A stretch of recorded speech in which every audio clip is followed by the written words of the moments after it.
Leksjon 1. Utforske nye steder. Jeg har reist mye, og det er en fantastisk måte å utforske nye steder på.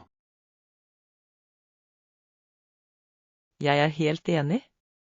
Å reise åpner øynene dine for ulike kulturer og opplevelser som beriker livet ditt. Nøyaktig. Hver destinasjon tilbyr et unikt perspektiv og uforglemmelige minner som blir med deg for alltid. Jeg elsker hvordan reiser lar deg få kontakt med mennesker fra alle samfunnslag og dele historier. Ja. Det er fascinerende å lære om tradisjonene deres og hvordan de ser på verden rundt seg. Hva med å planlegge en tur sammen en gang? Det ville vært fantastisk å utforske et nytt sted side om side. Det høres ut som et eventyr som venter på å skje. Har du noen destinasjoner i tankene? Jeg har alltid ønsket å besøke en by kjent for sin pulserende kultur og historiske betydning. Det ville vært utrolig. Opplevelsen av å oppdage nye steder sammen ville vært uforglemmelig. Leksjon 2. Thai Oenders. Strender og rik kultur i Thailand høres bra ut. Hva er noen av høydepunktene du har hørt om? Jeg har hørt at strendene er helt fantastiske, med krystallklart vann og myk, hvit sand. Ja. Og de pulserende gatemarkedene fylt med deilig mat og lokalt håndverk er et must-see. Definitivt. Jeg kan tenke meg å hengi meg til autentisk thailandsk mat mens jeg nyter den vakre naturen. Og la oss ikke glemme den rike historien, med eldgamle templer som gir et innblikk i Thailands fortid. Jeg elsker ideen om å utforske de historiske stedene og lære om tradisjonene som definerer kulturen. Absolutt. Hver opplevelse vil utdype vår forståelse av dette fascinerende landet. I tillegg gjør varmen og gjestfriheten til det thailandske folketreisen enda mer spesiell. Jeg gleder meg til å utforske alt Thailand har å tilby. Det blir garantert et uforglemmelig eventyr. Leksjon 3. Eksterne arbeidsrealiteter. Jeg er enig. Det er ikke det samme som å være på samme kontor, men vi får det til å fungere. Har du funnet noen effektive strategier for å holde deg tilkoblet og produktiv mens du jobber ekstern? Ja, jeg har oppdaget at vanlige videosamtaler virkelig bidrar til å opprettholde den personlige forbindelsen med kolleger. Det er en god idé. Å se hverandres ansikter kan få kommunikasjonen til å føles mer ekte og engasjerende. Nøyaktig. Jeg opplever også at å sette klare grenser for arbeidstid hjelper meg å holde fokus og balanse. Det er så viktig. Det er lett å la arbeidet gå over i personlig tid når du er hjemme. Sikkert. Jeg prøver å lage et dedisert arbeidsområde som signaliserer når jeg er i arbeidsmodus kontra avslapningsmodus. Jeg elsker den tilnærmingen. Det hjelper virkelig med å etablere en rutine som kan øke produktiviteten. Absolutt. La oss fortsette å dele tips. Sammen kan vi navigere effektivt i denne nye måten å jobbe på. Leksjon 4. Kostholdsbeslutninger. Det er viktig å unngå nye kjepphestigheter som fra tid til annen blir populære fordi de ofte mangler vitenskapelig støtte. Absolutt. Disse diettene kan være misvisende og gir kanskje ikke de nødvendige næringsstoffene kroppen vår trenger for å fungere ordentlig. Nøyaktig. Mange hopper på bølgen uten å vurdere de langsiktige effektene av slike drastiske endringer. Ja, ofte fremmer disse diettene uholdbare matvaner som kan føre til jojo-slanking. Det er et flott poeng. I stedet er fokus på balansert ernæring og moderasjon vanligvis en sunnere tilnærming. Sikkert. Det handler om å finne en livsstil som fungerer for deg personlig, i stedet for å følge trender. Nøyaktig. Bærekraftige vaner fører til bedre helseresultater over tid, og det er det vi bør strebe etter. Jeg er helt enig. La oss oppmuntre hverandre til å ta informerte valg om våre dietter og velvære. Absolutt. Sammen kan vi støtte hverandre i å nå våre helsemål på en trygg og effektiv måte. Leksjon 5. Nyttige kontakter. Jeg tenkte at det kunne være nyttig å ha nummeret ditt i tilfelle hunden min blir steiende under møtene våre. Det ville definitivt vært nyttig. Hunder kan noen ganger være uforutsigbare, og det er godt å ha en plan. Ja, akkurat. Hvis jeg trenger å gå ut et øyeblikk, kan jeg gi deg beskjed uten avbrudd. Det gir mening. Det er alltid bedre å kommunisere på forhånd for å holde ting i orden. Sikkert. I tillegg gjør det å ha et kontaktnummer lettere å koordinere i tilfelle problemer. Absolutt. Jeg skal sørge for å gi deg nummeret mitt, slik at du kan nå meg når det er nødvendig. Stor. Det er alltid godt å være forberedt, spesielt når det gjelder kjæledyr og deres behov. Definitivt. Jeg setter pris på din vurdering når du tenker fremover på hvordan du skal håndtere eventuelle distraksjoner. Ikke noe problem. Alt handler om teamarbeid og å sikre at vi begge har et produktivt miljø. Leksjon 6. Ny begynnelse. Hei! Har du nylig flyttet til nytt hus? Ja, jeg slo meg til i forrige uke, og det har vært et eventyr å få alt organisert. Det høres spennende ut. Å flytte kan være en ny start, men det kommer også med sine egne utfordringer. Absolutt. Å pakke ut er alltid litt overveldende, men jeg elsker ideen om å skape et nytt rom. Jeg kan tenke meg. Har du hatt en sjanse til å utforske nabolaget ennå? Ja, det har jeg. Det er noen flotte parker og kaffebarer i nærheten som jeg gleder meg til å prøve ut. Det er fantastisk. Å finne lokale steder kan virkelig hjelpe deg til å føle deg mer hjemme i ditt nye område. Nøyaktig. Jeg gleder meg til å møte nye naboer og bli en del av samfunnet. Det høres ut som du har fått en god start. La oss planlegge et samvær når du er helt på plass. Leksjon 7. Åpningstider. Dessverre er forretningssenteret kun åpent fra 8 til 22:00, noe som kan være litt begrensende. Det er litt upraktisk, spesielt for de av oss som kanskje har forskjellige tidsplaner. Nøyaktig. Det ville vært fint om de utvidet timene for å få plass til flere. Sikkert. Noen ganger er det å jobbe sent på kvelden den eneste gangen jeg kan fokusere uten distraksjoner. Jeg skjønner helt. Forhåpentligvis vil de vurdere å endre timer i fremtiden. Ja, det vil utgjøre en stor forskjell for mange fagfolk som er avhengige av disse fasilitetene. I mellomtiden må vi kanskje finne alternative arbeidsplasser i friminuttet.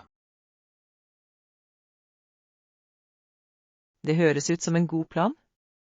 La oss holde hverandre oppdatert hvis vi oppdager noen passende alternativer. Definitivt. Sammen kan vi navigere i denne situasjonen og få mest mulig ut av tiden vår. Leksjon 8. Dagligvareløp. Ok, og jeg trenger litt yoghurt og melk til oppskriftene mine, så la oss hente noen varer fra butikken. Det høres ut som en flott plan. Jeg kunne også brukt noen få nødvendigheter, så det fungerer perfekt. Kjempebra. Det er alltid morsommere å handle sammen, og vi kan hjelpe hverandre med å finne det vi trenger. Nøyaktig. I tillegg er det en god mulighet til å dele noen matlagingsideer mens vi holder på. Ja. Jeg elsker å prøve ut nye oppskrifter, spesielt når jeg har noen å dele dem med. Samme her. La oss lage en liste før vi drar ut for å sikre at vi ikke glemmer noe viktig. Flott idé. På den måten sparer vi tid og sørger for at vi får alt vi trenger. Absolutt. Jeg gleder meg til å se hvilke deilige måltider vi kan lage med våre ferske ingredienser. Ikke jeg heller. Det kommer til å bli et morsomt matlagingseventyr når vi har alt i hånd. Leksjon 9. Start sterkt. Jeg tror det er en god idé å starte vekttreningen med håndterbare vekter. Absolutt. Hvilken vekt skal vi begynne med?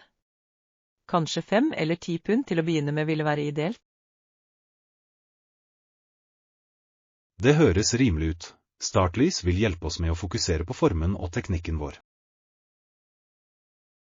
Ja, og det er viktig å unngå skader, spesielt når vi bare er i gang med en rutine. Nøyaktig. Når vi bygger styrke og selvtillit, kan vi gradvis øke vektene vi bruker. Jeg liker den tilnærmingen. Det lar oss komme videre i vårt eget tempo samtidig som vi utfordrer oss selv.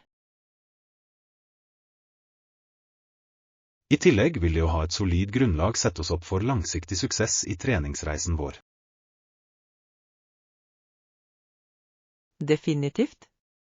Jeg gleder meg til å se hvor mye sterkere vi vil bli over tid med denne planen. Det blir spennende å følge fremgangen vår og feire prestasjonene våre sammen. Leksjon 10. Utviklende styrke.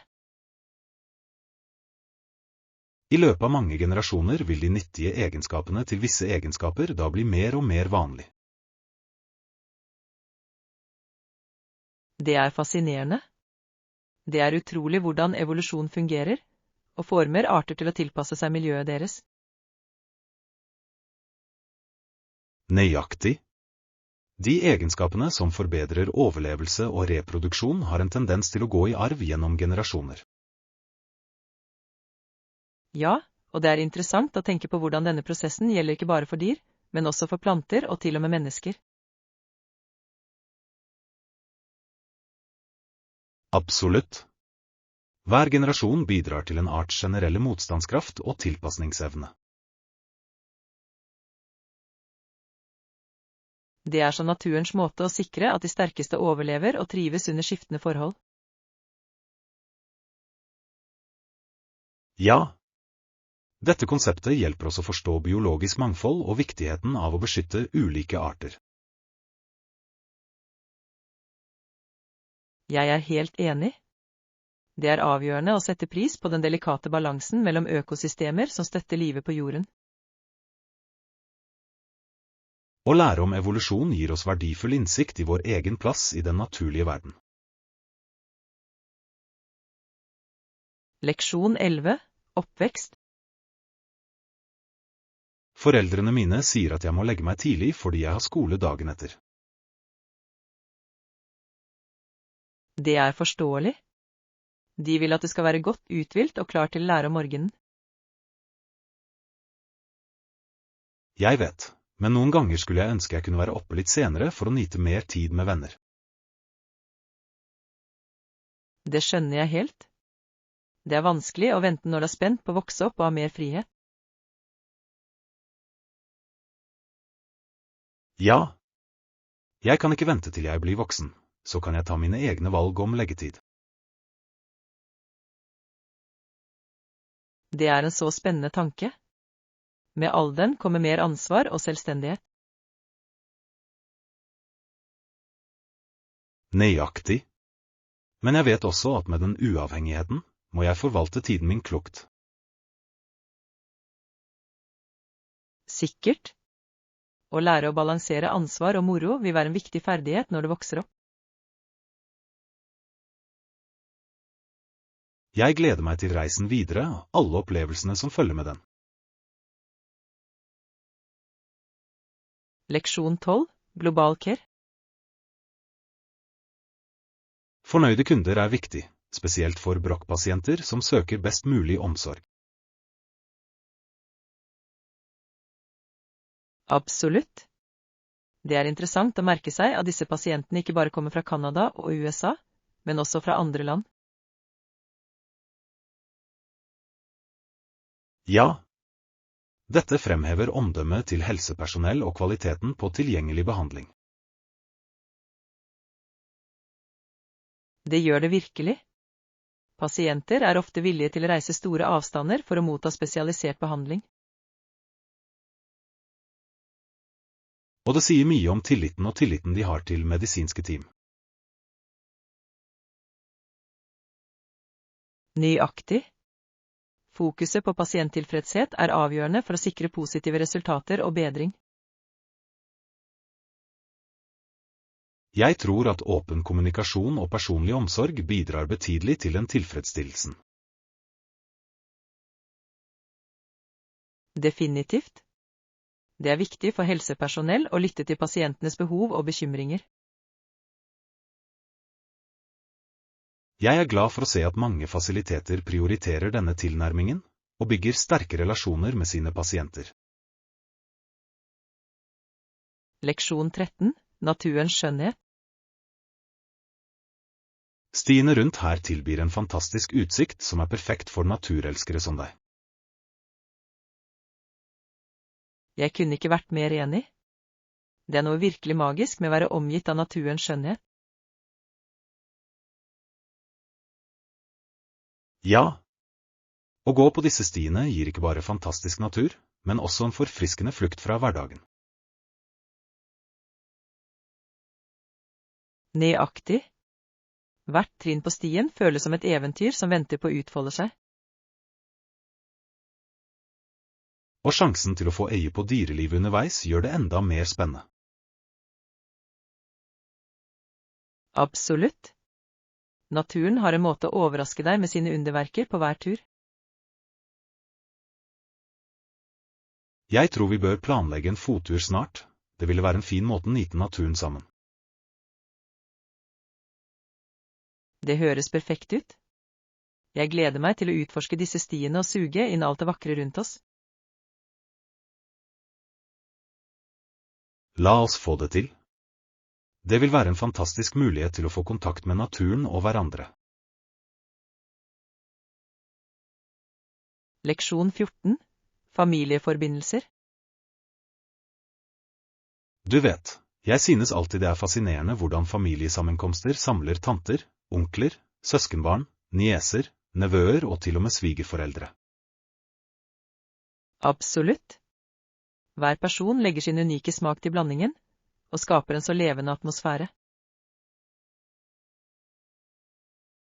Ja, og det er interessant hvordan hver familie har sine egne tradisjoner som gjør disse sammenkomstene spesielle. Definitivt. Jeg elsker å høre historiene som går i arv gjennom generasjoner, de kobler oss virkelig til røttene våre. Høyre. Og samspillet mellom søskenbarn kan være så underholdende, spesielt når de mimrer om barndommens eventyr.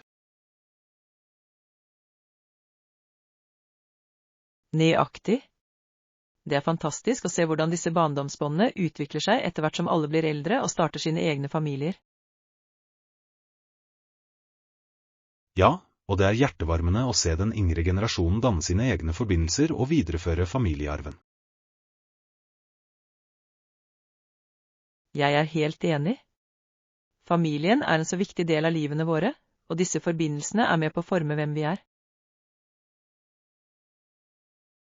La oss sørge for å verne om disse øyeblikkene og skape nye minner under vår neste familiesammenkomst. Leksjon 15. Reiseplaner. Vi ankommer 10. juli, så vi bør begynne å planlegge turen deretter. Ok, jeg vil gjøre reservasjon for deg for å sikre at alt er klart for ankomsten vår. Det høres perfekt ut. Det er alltid en lettelse å ha overnatting sikret på forhånd. Definitivt. Jeg vil se etter et sted som er praktisk og har gode anmeldelser for å gjøre oppholdet vårt hyggelig. Stor. Jeg setter pris på at du tar deg av det. Det vil tillate oss å fokusere på å nyte tiden vår sammen. Ikke noe problem i det hele tatt. Jeg er spent på turen og gleder meg til å utforske området sammen med deg. Jeg også. Det er alltid morsommere å oppdage nye steder med noen som setter pris på eventyr. Nøyaktig. La oss gjøre denne turen minneverdig med mange aktiviteter og opplevelser å dele. Absolutt. Jeg ser frem til å skape nye minner sammen på denne reisen. Leksjon 16. Viktig å pakke. Stor. La oss sørge for at vi har alle eiendelene våre før vi drar på tur. Det er en smart idé. Det er lett å glemme noe viktig når du har det travelt. Nøyaktig. Jeg liker alltid å lage en sjekkliste for å sikre at ingenting blir etterlatt. Det er en god strategi. Jeg begynner å samle tingene mine og sjekke dem mens vi går. Perfekt. Jeg vil gjøre det samme, og vi kan hjelpe hverandre med å huske alle gjenstander i siste liten. Ja, teamarbeid gjør det lettere. Det er alltid morsommere å forberede seg på en tur sammen. Absolutt. Dessuten føles det tilfredsstillende å krysse av varer og holder oss organisert. Jeg er enig. La oss også sørge for at vi har snacks og underholdning på reisen. Flott idé. En godt forberedt tur er alltid morsommere, fra start til slutt. Leksjon 17. Historisk reise. Denne byen er den siste store byen som folk ville passere gjennom på vei til nytt jordbruksland lenger vest. Det er fascinerende. Det må ha vært et avgjørende stoppested for nybyggere i løpet av den tiden. Ja, jeg kan forestille meg at det var ivende aktivitet da folk forberedte seg på reisen videre. Nøyaktig. Det er interessant å tenke på historiene og utfordringene de møtte mens de reiste. Sikkert. Hver reisende hadde sannsynligvis sine egne drømmer og håp om å starte på nytt i vest. Og denne byen ville ha gitt dem forsyninger og støtte for deres eventyr. Definitivt. Det er utrolig hvordan byer som dette spilte en så viktig rolle i å forme historien. Jeg vil gjerne utforske mer om fortiden og hvordan den bidro til utviklingen av regionen. Jeg også. Å lære om reisene til de som kom før oss beriker vår forståelse av i dag. Leksjon 18. Oppmerksomhet på detaljer. Nå, jeg la ikke merke til det før, så jeg antar at du har rett i å ta hensyn til detaljer. Ja, det er lett å overse ting når du er fokusert på det større bildet. Nøyaktig. Jeg skal ta en grundig titt på alt for å sikre at vi ikke går glipp av noe viktig. Det er en flott plan. Noen ganger kan de minste detaljene utgjøre en stor forskjell i resultatet. Absolutt. Jeg skal dobbeltsjekke reiseruten vår og sørge for at alle planene våre er på plass. Perfekt. Det er alltid bedre å være forberedt enn å finne ut at noe er galt i siste liten. Du har rett. La oss ta oss tid til å gå nøye gjennom alt. Jeg er enig. Litt ekstra innsats nå vil sikre en jevnere opplevelse senere. Definitivt. Jeg setter pris på din hjelp til å holde alt organisert og fungere problemfritt. Leksjon 19. Rimelige valg. Det er virkelig en fantastisk avtale, og det beste er rimeligheten, ikke sant? Absolutt. Å finne noe som passer innenfor budsjettet ditt mens du fortsatt er av høy kvalitet, er en slik seier. Ja, det gjør det lettere for flere å nyte fordelene uten å tømme banken. Nøyaktig. Et godt prispunkt kan virkelig åpne muligheter for alle, spesielt når det kommer til opplevelser.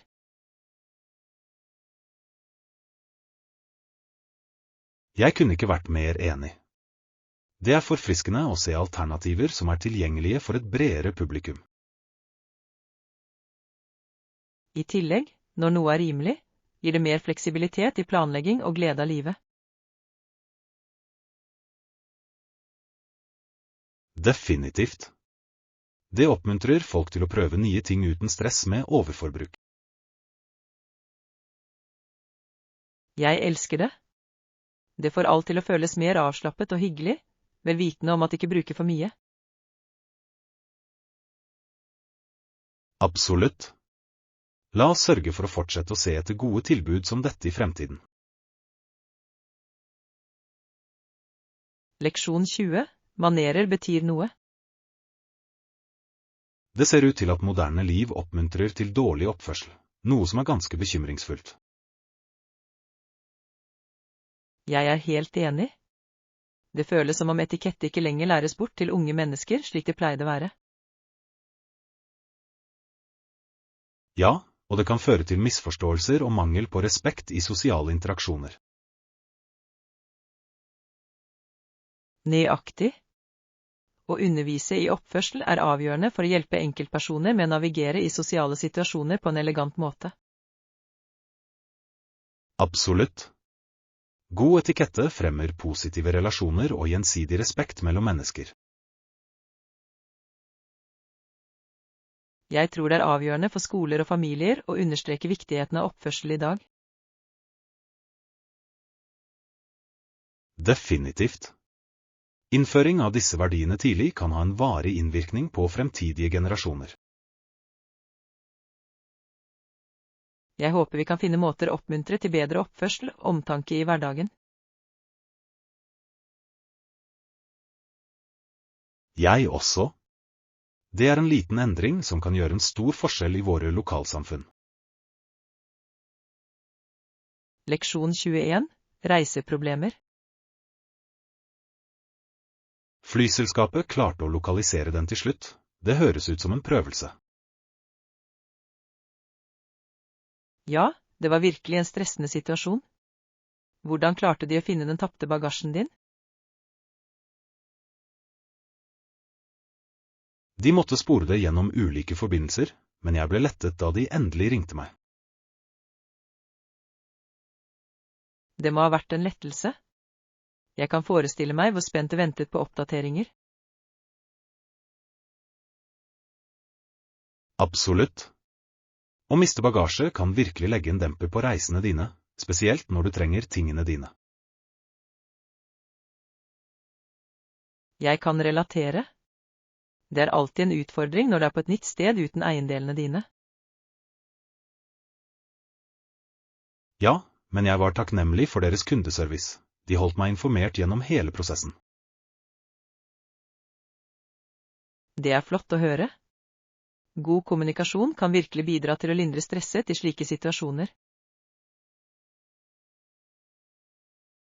Definitivt. Det gjorde opplevelsen litt mer håndterlig, vel vitende om at de var på toppen av det. Leksjon 22. Kreative løsninger.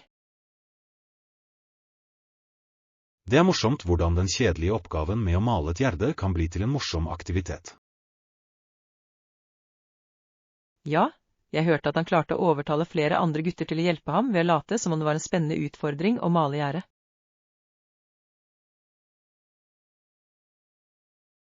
Nøyaktig. Det er smart hvordan han gjorde en hverdagslig oppgave til noe hyggelig for alle involverte. Jeg elsker den tilnærmingen. Den viser hvordan kreativitet kan få selv de kjedeligste oppgavene til å virke tiltalende.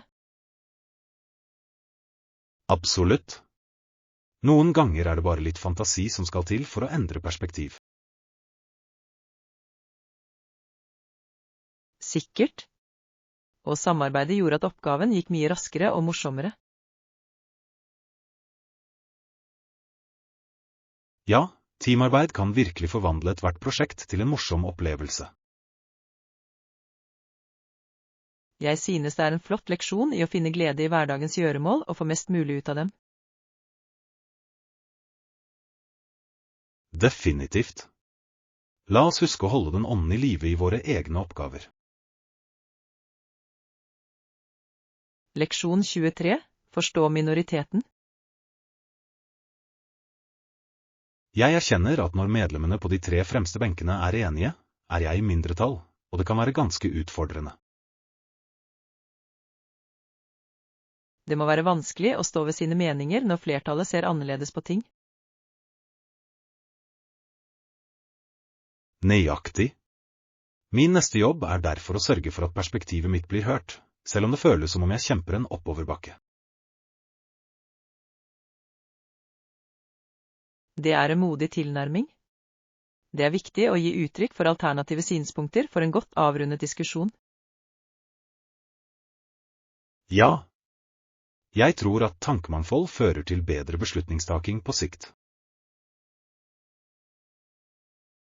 Absolutt. Selv om det til tider er ubehagelig, kan det utfordre konsensus utløse verdifulle samtaler. Jeg er helt enig. Målet mitt er å presentere mine argumenter tidlig og støtte dem med solide bevis. Det er en flott strategi. Å være godt forberedt kan hjelpe deg å stå på ditt og tjene respekt. Jeg håper bare at selv i mindretall kan mine bidrag føre til meningsfull endring. Leksjon 24. Flyplasskatter. Wow, se på alle disse suvenirene i gavebutikken på flyplassen, de viser virkelig den lokale kulturen. Jeg vet, ikke sant? Det er alltid spennende å finne unike ting som minner deg om dine reiser. Nøyaktig. Jeg er fristet til å kjøpe noe spesielt for å minnes denne turen. Jeg også. Det er noe med å bringe et stykke av et sted hjem som får minnet til å vare lenger.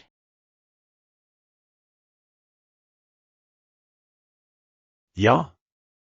I tillegg kan suvenirer være flotte gaver til familie og venner som setter pris på en smak av eventyrene dine.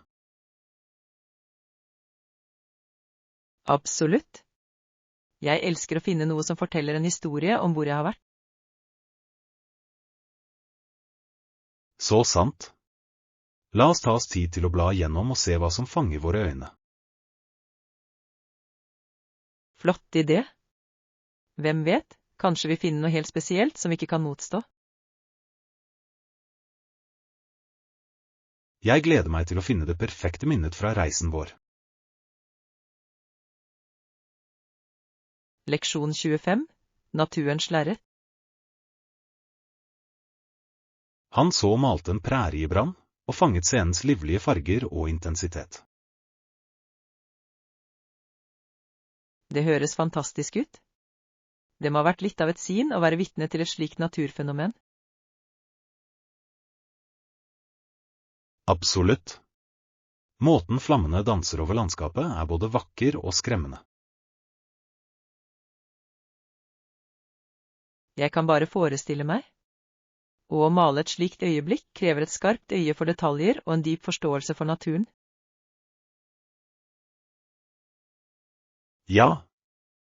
Han skjøt en grizzlybjørn på nært hold, noe som har vært en spennende, men farlig opplevelse. Wow, det er utrolig. For en historie å fortelle, som fanger både skjønnheten og den rå kraften i dyrelivet. Nøyaktig. Det er fascinerende hvordan kunstnere kan oversette disse intense øyeblikkene til billedkunst. Jeg er enig. Det er en kraftig påminnelse om forbindelsen mellom kunst og natur, og viser frem verdens underverker.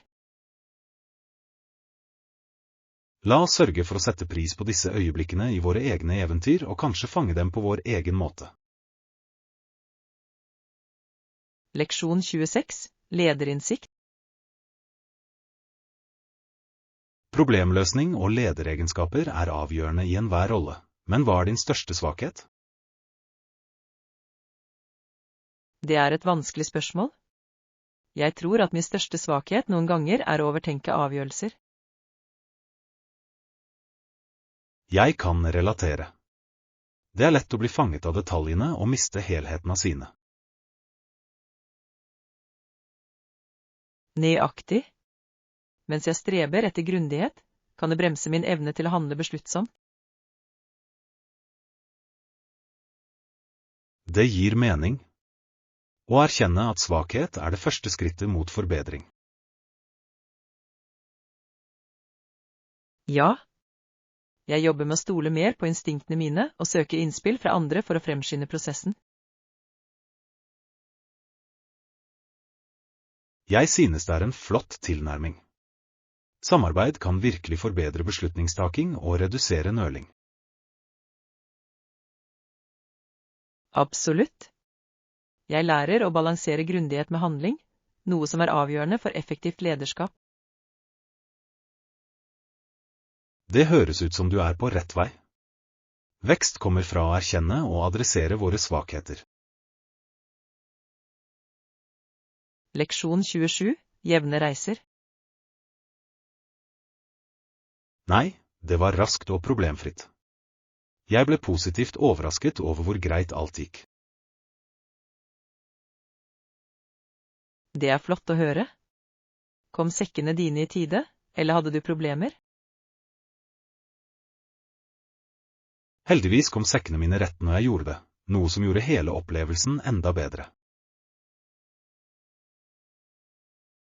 Det er en lettelse. Det er alltid stressende når du må vente på bagasjen etter en lang flytur.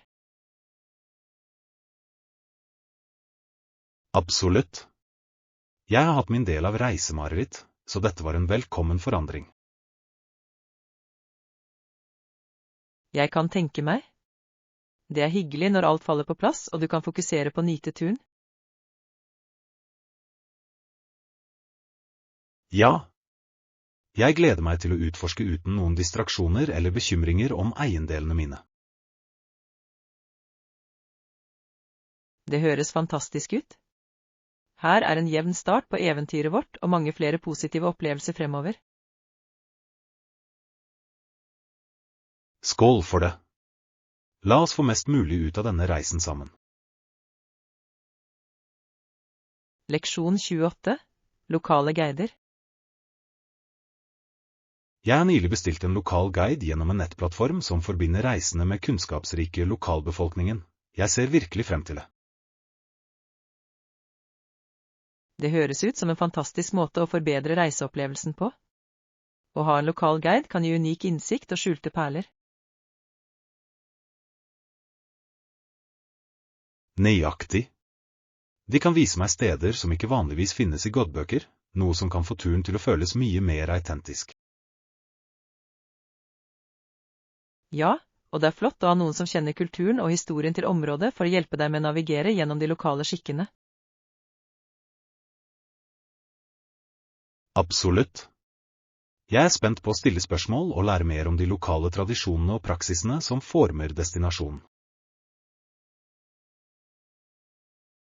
Det er som å ha en venn på et nytt sted, noe som kan få det til å føles mindre skremmende og mer innbydende. Jeg er helt enig. Jeg kan ikke vente med å fordype meg i kulturen og skape varige minner under denne turen. Det er ånden. La oss få mest mulig ut av eventyrene våre, og jeg håper du får en utrolig tid med guiden din.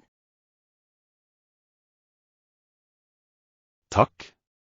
Jeg vil dele alle de spennende historiene og opplevelsene med deg når jeg kommer tilbake. Jeg gleder meg til å fortelle deg alt om det. Leksjon 29. Hold kontakten. På telefonen min kan jeg enkelt kommunisere med venner og familie, noe som er en stor velsignelse når vi er fra hverandre. Smart trekk. Å holde seg tilkoblet digitalt har gjort det så mye enklere å opprettholde relasjoner, uansett avstand. Nøyaktig. Det lar oss dele øyeblikk, oppdateringer og til og med bare uformelle chatter som holder oss nære, selv når vi er langt unna. Ja, og jeg setter pris på hvor raskt vi kan ta kontakt for å få støtte eller bare for å sjekke hverandre. Jeg er helt enig. Det er trøstende å vite at vi alltid kan ta telefonen og snakke med noen vi bryr oss om. Definitivt. Jeg føler at teknologien har forandret måten vi kommuniserer og opprettholder vennskapene våre på. Det har den virkelig. La oss sørge for å bruke disse verktøyene for å styrke forbindelsene våre og sjekke inn regelmessig. Absolutt. Dette er for å få mest mulig ut av vår digitale tidsalder og holde våre kjære nærheten, uansett hvor vi er. Ja. Sammen kan vi sikre at avstand aldri hindrer vennskap og familiebånd. Leksjon 30. Sammenligning av områder. Området vi diskuterer er ganske fascinerende. Det er interessant å merke seg at en region er større i areal på 59 600 kvadratkilometer. Absolutt. Det er utrolig hvordan størrelse kan påvirke kulturen, økonomien og miljøet i en region. Ja, et større område betyr ofte mer mangfoldige økosystemer og bestander, noe som kan føre til unike utfordringer og muligheter. Definitivt. Den varierende geografien kan påvirke alt fra landbruk til turisme, og forme områdets identitet. Jeg tror at forståelse av disse forskjellene kan gi verdifull innsikt i hvordan regioner utvikler seg over tid. Ja, og det er en påminnelse om hvor sammenkoblet verden vår er. Endringer på et område kan få ringvirkninger andre steder. Jeg er spent på å lære mer om disse regionene og hvordan deres unike egenskaper bidrar til det bredere bildet. Samme her. La oss fortsette å utforske og diskutere disse fascinerende emnene mens vi lærer mer om vår verden. Absolutt. Her er for å få en dypere forståelse av de forskjellige stedene vi bor. Leksjon 31. Rimelige biler. Det er bemerkelsesverdig hvordan den moderne bilen revolusjonerte transport. Han var i stand til å lage et kjøretøy som alle kunne bruke og ha råd til, og gjorde reiser tilgjengelig for hele befolkningen. Det er veldig sant. Denne innovasjonen åpnet for så mange muligheter for enkeltpersoner og familier, slik at de kunne utforske og få kontakt med fjerne steder. Nøyaktig. Effekten av rimelige biler har formet samfunnet vårt på utallige måter, noe som gjør det lettere for folk å søke jobb og opprettholde sosiale forbindelser. Ja, og det er fascinerende hvordan denne tilgjengeligheten har påvirket byplanlegging, noe som har ført til utviklingen av forsteder og motorveier som forbinder byer. Jeg er helt enig. Utviklingen av biler har fundamentalt endret dynamikken i hvordan vi lever, jobber og samhandler med hverandre.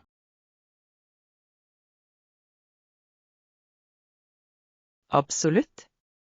Jeg er nysgjerrig på å se hvordan fremtidige innovasjoner innen transport vil fortsette å ta opp miljøhensyn og samtidig opprettholde tilgjengeligheten for alle.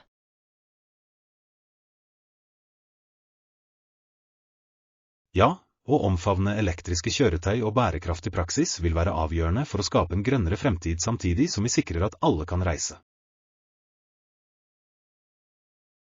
Jeg er spent på å se hvor denne reisen tar oss. Mulighetene fremover er virkelig spennende. Her er en fremtid fylt med innovative transportløsninger som kommer både mennesker og planeten til gode. Leksjon 32. Effektiv transport. Vi kan ta tog til målet. Det er ganske praktisk og tar rundt 2 timer, noe som gjør det til et effektivt valg. Det høres perfekt ut. Jeg elsker togreiser. Det lar oss slappe av og nyte naturen underveis uten å stresse med kjørebil.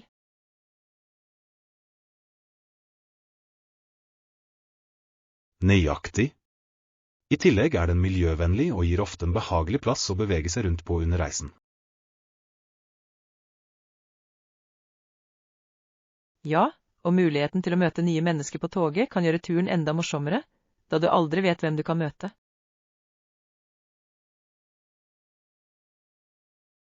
Jeg er enig. Det er alltid fascinerende å høre historier fra med reisende og dele opplevelser som kan berike reisen vår.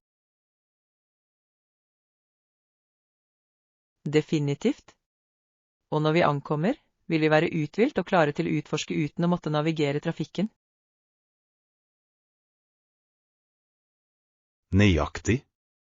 Jeg gleder meg til å se severdighetene og skape fantastiske minner under turen vår. Ja. La oss sørge for å pakke litt snacks til reisen og nyte hvert øyeblikk sammen.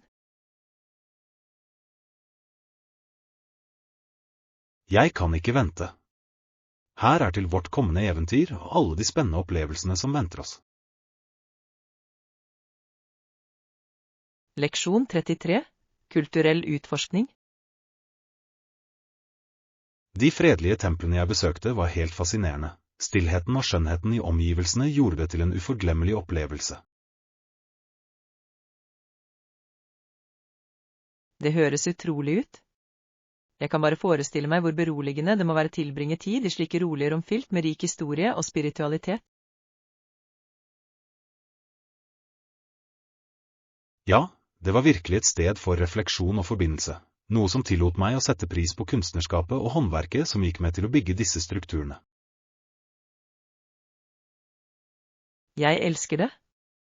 Å besøke steder som dette kan gi en dypere forståelse av ulike kulturer og deres verdier. Absolutt. Hvert tempel hadde sin egen unike arkitektur og historie, som bidro til opplevelsen av å utforske dem. Det er utrolig hvor mye vi kan lære av disse kulturelle landemerkene. De har historier som knytter oss til fortiden. Jeg tror det er viktig å fordype oss i disse opplevelsene for å fremme en større forståelse for mangfoldet i vår verden. Ja. La oss gjøre det til et poeng å besøke flere kulturelle steder sammen. Det er en fantastisk måte å utvide vår horisont. Jeg er spent på det. Her er til mange flere eventyr fylt med utforskning og verdsettelse av skjønnheten rundt oss. Leksjon 34. Historisk kontekst. Den amerikanske regjeringen tilbakekalte deres øverstkommanderende under et avgjørende øyeblikk i historien. Denne avgjørelsen påvirket moralen til britiske og kanadiske tropper betydelig. Ja, det er et sentralt punkt. Det er interessant å se hvordan endringer i lederskap kan påvirke hendelsesforløpet i tider med konflikt. Absolutt. Skiftet i kommandoen påvirker ofte ikke bare militær strategi, men også tilliten til soldatene på bakken. Det er fascinerende hvordan maktdynamikken kan forme utfallet av historiske hendelser, og påvirke nasjonenes fremtid. Jeg tror at å forstå disse øyeblikkene i historien kan gi verdifull lærdom for moderne lederskap og beslutningstaking. Ja, og det er viktig å analysere hvordan disse beslutningene resonerer med gjeldende geopolitiske situasjoner og lærdommene fra dem. Jeg er ivrig etter å utforske mer om dette emnet og avdekke hvordan tidligere hendelser fortsetter å påvirke vår verden i dag. Jeg også. La oss fortsette å diskutere disse historiske kontekstene og deres relevans i våre liv og samfunn. Her er for å utdype vår forståelse av historien og dens innvirkning på vår nåtid og fremtid. Leksjon 35. Spisealternativer. Jeg er nysgjerrig på hvor vi kan ta en matbit etter møtet. Jeg begynner å føle meg ganske sulten. Vel, det er flere restauranter i området som serverer en rekke retter, så vi har mange alternativer.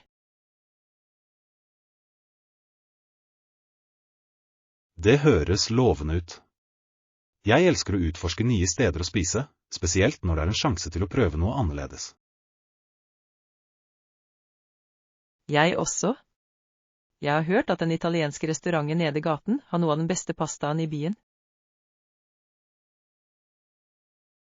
Og, jeg kunne definitivt gått for en solid bolle med pasta akkurat nå. Det høres trøstende ut. Og hvis vi er i humør for noe lettere, er det også et flott sushi-sted i nærheten som jeg har hatt lyst til å prøve. Sushi høres fantastisk ut. Det ville vært en forfriskende forandring, og jeg elsker hvor vakkert det presenteres. Nøyaktig. Dessuten er det alltid gøy å dele forskjellige retter og smake på litt av hvert. La oss snart bestemme oss for et sted, slik at vi kan nyte et godt måltid uten å ha det travelt etterpå. Leksjon 36. Skattejakt. La oss fortsette å søke. Hvem vet hvilke skjulte perler vi kan finne under vårt shoppingeventyr? Jeg er helt enig. Spenningen ved å oppdage noe uventet gjør det desto mer spennende. I tillegg har jeg alltid trodd at de beste skattene ofte er gjemt bort på de mest overraskende stedene. Nøyaktig. Og salgsdelen unnlater aldri å gi noen interessante funn hvis du er villig til å grave litt.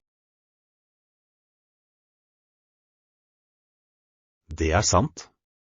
Noen ganger er de beste tilbudene de som krever litt ekstra innsats for å avdekke. Og jeg elsker følelsen av prestasjon som følger med å finne godt kupp etter et grundig søk. Ja. Det føles som en seier, spesielt når du kan dele det med noen som setter pris på reisen. La oss holde øynene åpne og nyte prosessen. Det handler tross alt ikke bare om hva vi kjøper, men minnene vi skaper. Absolutt. Dette eventyret handler om å ha det gøy sammen mens vi utforsker alternativene våre. Leksjon 37. Hotellproblemer.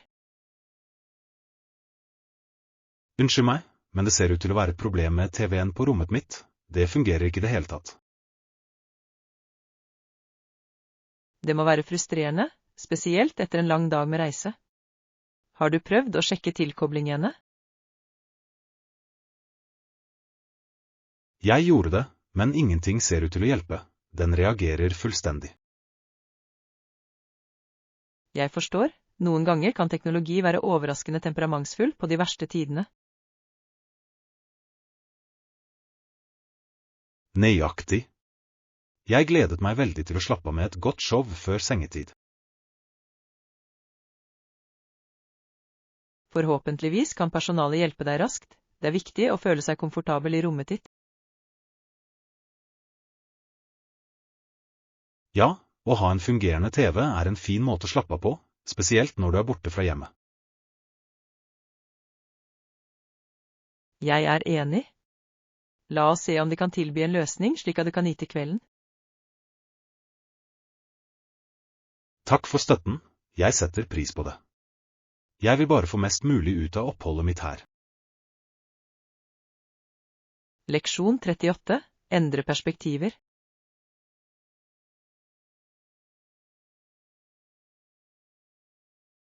Som et resultat var mange kvinner mer villige til å ha sex før ekteskapet enn tidligere. Det er et interessant poeng. Samfunnsholdninger har absolutt utviklet seg gjennom årene. Ja, og det reflekterer ofte bredere endringer i hvordan relasjoner blir sett på og forstått i dag. Det er fascinerende å se hvordan kulturelle endringer kan påvirke personlige valg på betydelige måter. Faktisk, og disse endringene skaper ofte muligheter for åpne diskusjoner om intimitet og samtykke. Det er så sant. Det er viktig for folk å føle seg bemyndiget til å ta valg som er riktige for dem. Absolutt. Åpen dialog kan bidra til å avmystifisere disse temaene og redusere stigma. Og det oppmuntrer enkeltpersoner til å være mer ærlige med seg selv og sine partnere.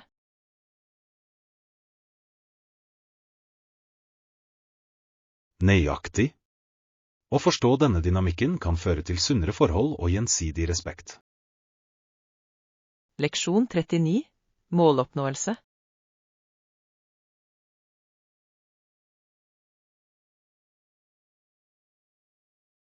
Å ta skritt for å nå målene dine er avgjørende, og jeg tror det var en god beslutning for meg å bli med på et treningsstudio. Det er et utmerket valg. Fysisk form spiller ofte en stor rolle for generell velvære og selvtillit. Definitivt. Jeg har lagt merke til at regelmessig trening har gjort en positiv forskjell i humøret og energinivået mitt.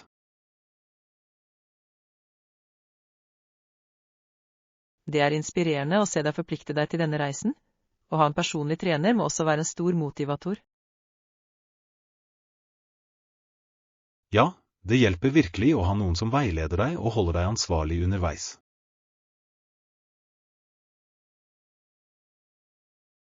Og de kan skreddersy treningsøktene til dine spesifikke behov, noe som gjør det mer håndterbart å oppnå disse målene. Nøyaktig. I tillegg er det en fantastisk måte å lære nye teknikker og holde seg engasjert i treningsrutinen din. Jeg beundrer ditt engasjement. Det krever mot å gjøre slike livsstilsendringer og holde seg til dem.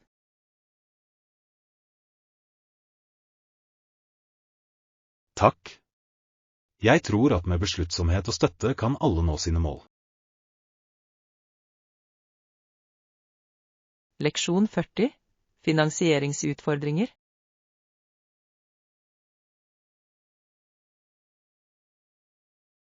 På grunn av mangel på finansiering, syntes mange dette var en skam gitt de positive meldingene programmet ga til Det er nedslående samfunnet. å se verdifulle initiativ kjempe om ressurser, spesielt når de har en så meningsfull innvirkning.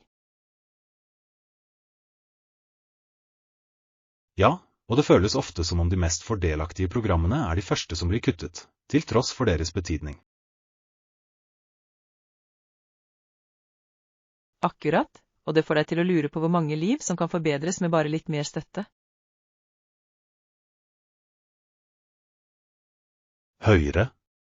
Talsmann og bevissthet er avgjørende i disse situasjonene. Folk må anerkjenne programmets verdi.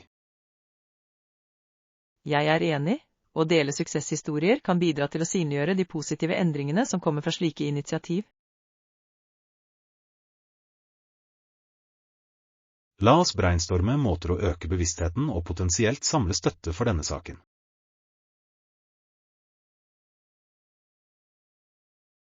Det høres ut som en plan. Sammen kan vi gjøre en forskjell og bidra til at disse programmene trives. Absolutt, hver eneste innsats teller, og det er viktig å stå opp for det vi tror på. Leksjon 41. Effektivt lederskap. En annen strategi er å delegere oppgaver basert på hvert teammedlems styrker, noe som kan øke produktiviteten betydelig. Det er en strålende tilnærming. Når alle spiller etter sine styrker, opererer laget mer effektivt.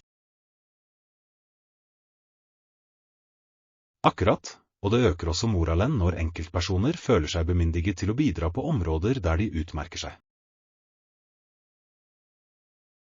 I tillegg fremmer en følelse av eierskap og ansvarlighet, noe som er avgjørende for teamdynamikken. Ja, når folk blir betrodd med ansvar som stemmer overens med deres ferdigheter, har de en tendens til å være mer stolte av arbeidet sitt. Og det åpner for at flere innovative ideer dukker opp, ettersom ulike ferdigheter gir ulike perspektiver til bordet. Absolutt. Samarbeid blir sømløst når alle er på linje med sine roller og ansvar.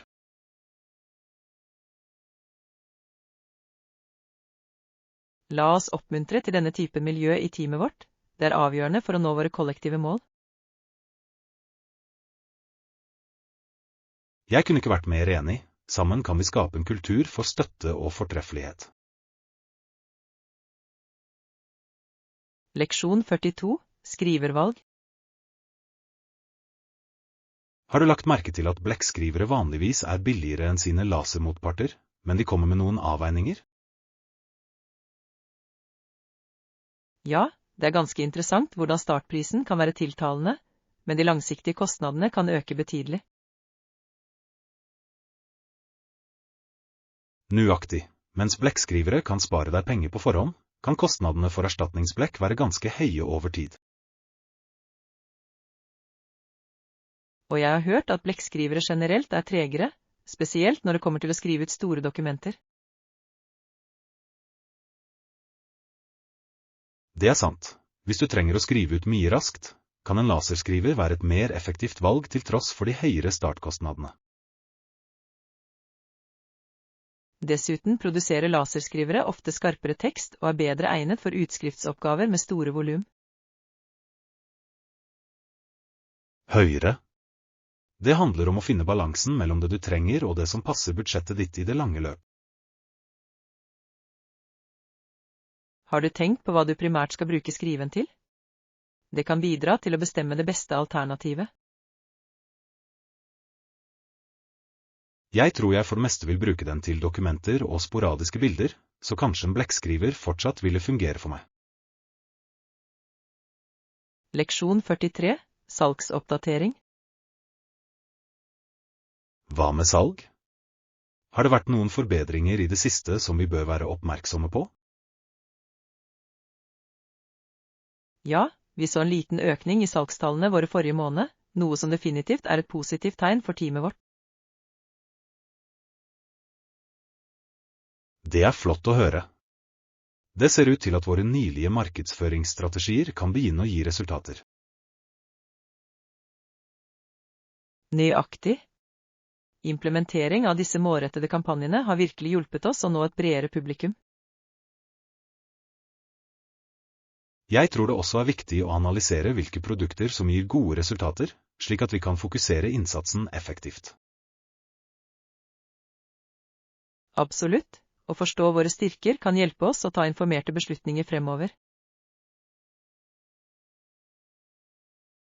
La oss fortsette å overvåke trendene og justere strategiene våre etter behov for å opprettholde dette momentumet. Definitivt. Konsekvent evaluering vil sikre at vi holder oss på rett vei for å nå våre mål. Jeg er spent på å se hvordan vi kan bygge videre på denne suksessen i de kommende månedene. Leksjon 44. Kunstmuseumsbesøk. Jeg har tenkt på å besøke det lokale kunstmuseet. Jeg har veldig lyst til å sjekke det ut denne helgen. Og, jeg elsker kunst. Har du noe imot om jeg blir med deg? Jeg har hørt at utstillingene er ganske imponerende denne sesongen. Selvfølgelig. Jeg tror det ville vært en fantastisk opplevelse å utforske kunsten sammen og dele tankene våre. Definitivt. Det er noe spesielt med å diskutere kunst mens du er omgitt av den, det vekker kreativitet. I tillegg er jeg nysgjerrig på å se om de har noen nye installasjoner eller spesielle arrangementer som skjer mens vi er der. Det ville vært fantastisk. Det er alltid spennende å oppdage nye artister og stiler som inspirerer oss. La oss lage en plan for når vi skal dra. Jeg kan ikke vente med å fordype meg i skjønnheten i kunstverket. Hva med å ta lunsj på forhånd? Det vil gi oss litt tid til å prate om det vi gleder oss til å se.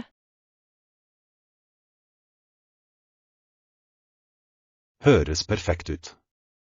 Et godt måltid og kunst gir en herlig dag. Leksjon 45. Nye tilkoblinger. Det er kult. Så, hva med deg? Hvor er du fra? Jeg er opprinnelig fra New York. Det er en så levende by med uendelige muligheter. New York. Jeg har alltid ønsket å besøke. Energien der virker uovertruffen. Det er det virkelig. Det er alltid noe som skjer, enten det er kunst, musikk eller matfestivaler. Hva driver du med?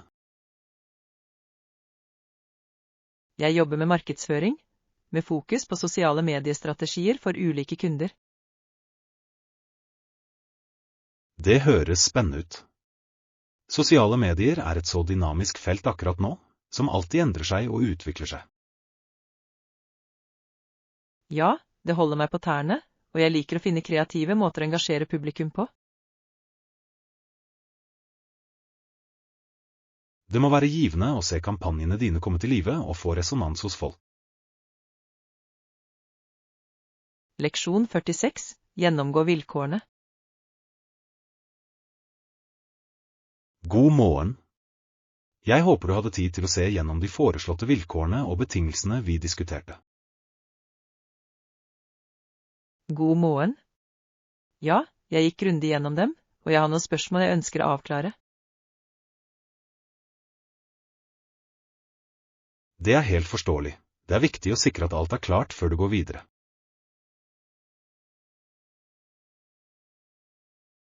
Jeg setter pris på din åpenhet. Jeg vil sørge for at jeg er på samme side når det gjelder forventninger. Selvfølgelig. La oss gå gjennom eventuelle bekymringer du har, og jeg skal gjøre mitt beste for å løse dem. Et punkt jeg la merke til var om fristene. Jeg vil bekrefte at de er realistiske for lagets kapasitet.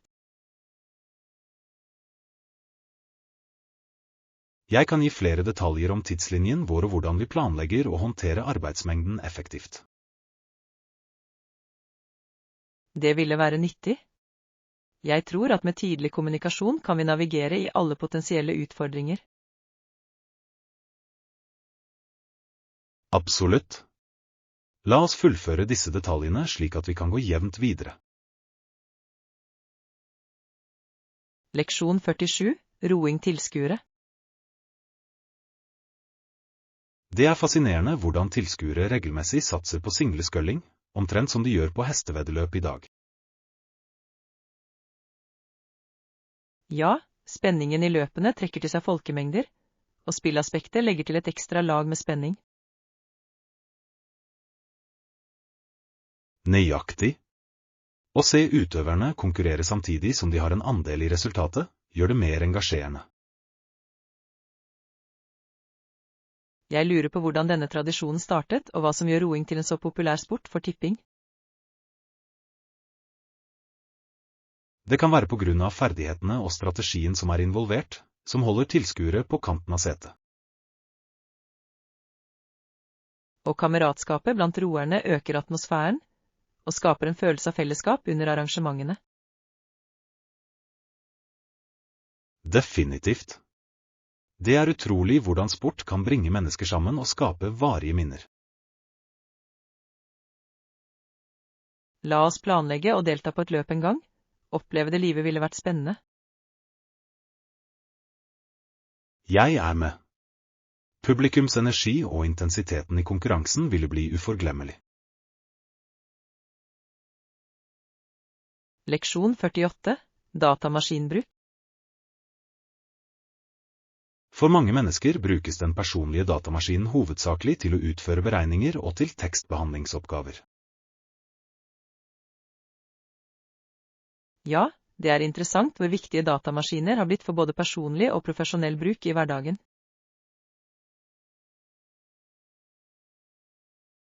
Nøyaktig. De har revolusjonert måten vi håndterer data på og kommuniserer effektivt.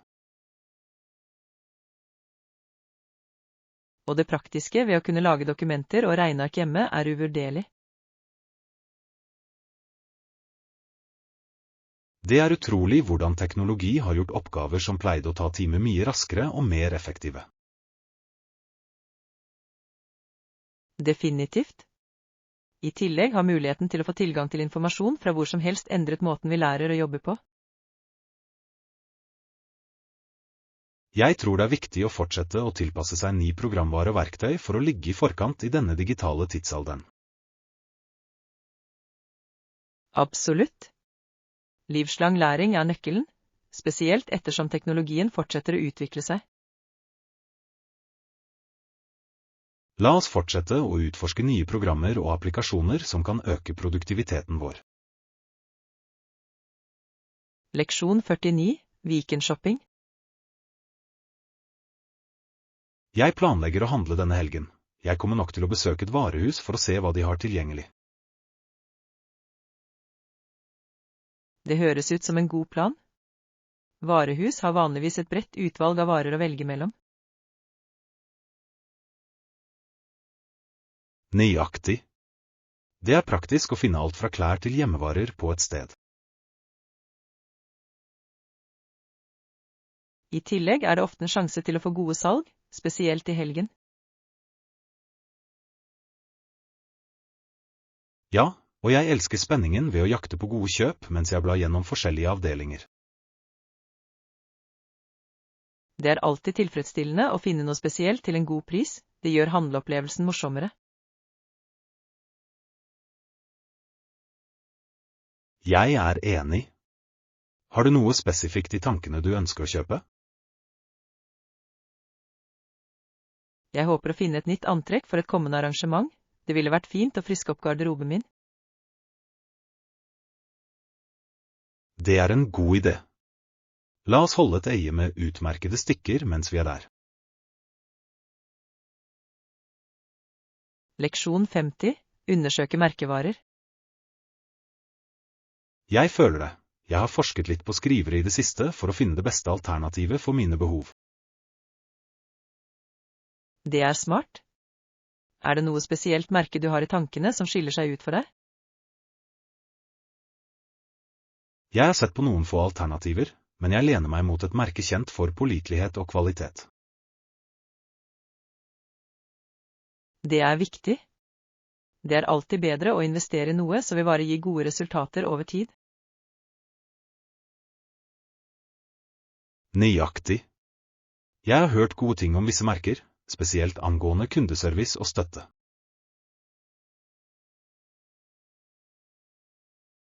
Det er også en kritisk faktor. Å ha tilgang til hjelp ved behov kan utgjøre en stor forskjell.